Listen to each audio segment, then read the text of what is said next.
What's up everybody, Sam Smyers here. Today I want to show you to make the beat from Unholy by Sam Smith featuring Petras. Now before we get started today, please go ahead and give this video a like and also please subscribe to my channel if you are not yet subscribed. Alright, let's go ahead and jump right into it. So let me go ahead and play you the beat.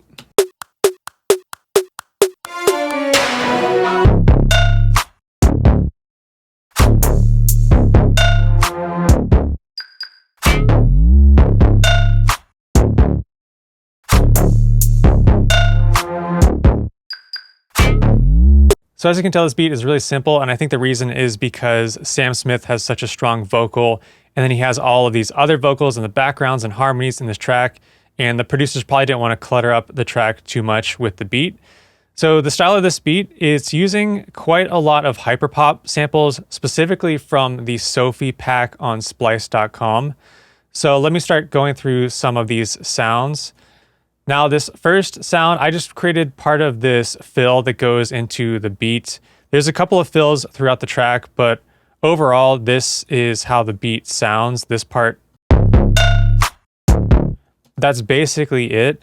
This fill here, I started out with a snare fill, just a snare one shot, and then there's this metal bending sound. I wasn't really sure how to recreate it, but I just found a metal sound from an Oliver pack in Splice.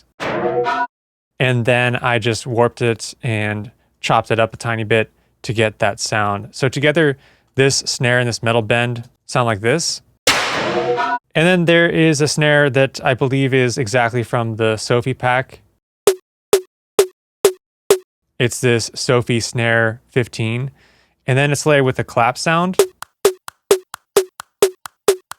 And then there's this string sound, the string melody, which I just played. I used a Contact pack, just the Session Strings Pro from Contact, and this is the MIDI. And then I just bounced it down to audio, and this is what that sounds like. So then altogether, that little fill before the beat comes in sounds like this. Now let's get into the actual beat. So I've got the kick pattern, and this is going to be the kick pattern.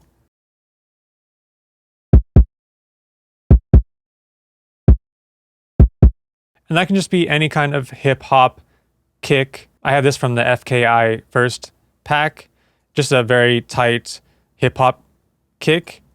And then I have the clap. And then I added this little reverse clap right before the second time that clap happens in the beat, because I think there is a little reverse clap in the actual song. So let me go ahead and play the kick and the clap together. In this clap, you could use any kind of hip-hop clap. Just go to a hip-hop pack and find a clap. This clap I actually was able to resample from the original track, so that's the clap from the original track. Now let's get into some of these random percussion sounds.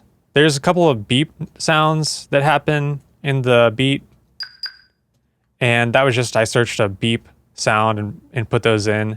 And then there is going to be this Sophie percussion, which is going to be this Sophie Percussion 16. I didn't have to do anything to that. That's just the sample from the pack. And then there's a second one called Sophie Percussion 5 that sounds like that. And at the end of this sample, what I did is I actually transposed it up so that it has this pitch bend up.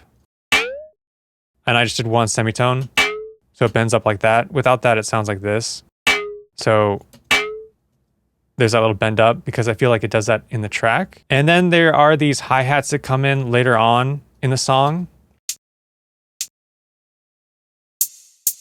And that's the same hi-hat sample, but for this one, there's reverb on it. And then for the second one, I have a filter on top of it. So a high cut filter. So now let me play you all the drums.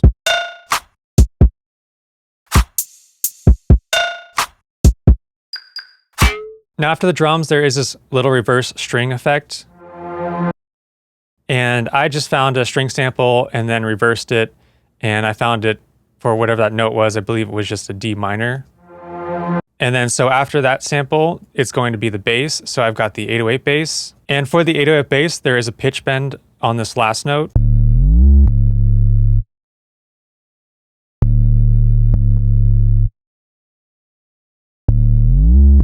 And this is going to be the MIDI, so just C sharp to D. And so that 808 bass is actually a preset that I created for the song God is Woman by Ariana Grande. It's going to be the same 808 bass.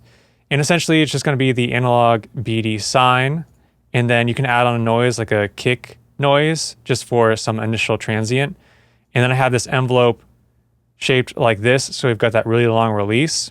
So what I would do for my LFO1 is shape it like this, set it to envelope, increase my rate, go to my matrix, and then set the destination to the master tune. And that's going to give a bit of a knock at the beginning of this 808. And you can raise up this amount. I think I have it set on 15. And just listen to what happens if I slow this rate down.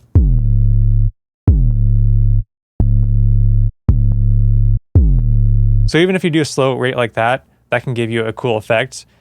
But I didn't really feel like there was that slow pitch down effect too much in this 808. So I just wanted a faster knock sound. And then I set my portamento to always, so we have a bit of sliding effect in between the notes, and then set that voicing to mono. And that's all I did for that 808. And then I've got a compressor just having a light sidechain to the kick.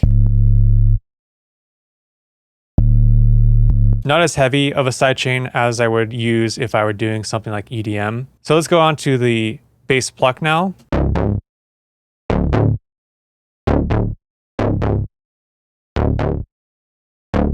And that's very simple. It's just going to be the C sharp to D, back to the C sharp. And let's go ahead and check out the serum. So I have this set on the default preset, have this octave -3, just because I played the MIDI up pretty high. I could lower that MIDI and then set this to 0 for the octave.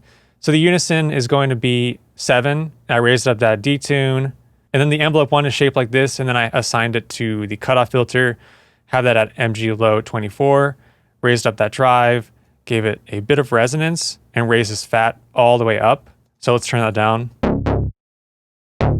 Just to give it a bit more beefiness. And you could set your voicing to mono, but we weren't really overlapping any notes. So let's go on to the effects. I have the tube, increase that drive, increase the mix, EQ giving some mid-range boost around 500, and I put on the chorus just to gritty it up a little bit because I have this low pass filter on.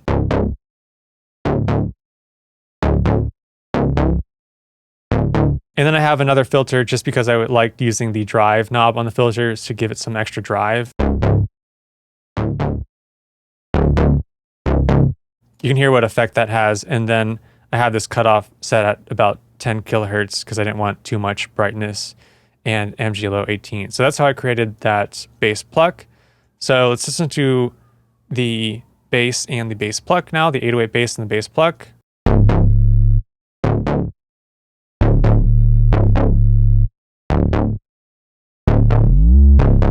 So this was a pretty quick video. I just want to show you how this beat was made and how simple it was. I will provide a free download so you can grab this Ableton template for free, and I'll put that down below. If you enjoyed this video, please go ahead and give it a like, and also please subscribe to my channel if you are not yet subscribed. And also, if you would like to check out any of my serum preset packs, I'll put links down below for those as well. Thank you so much for watching. I'll see you next time.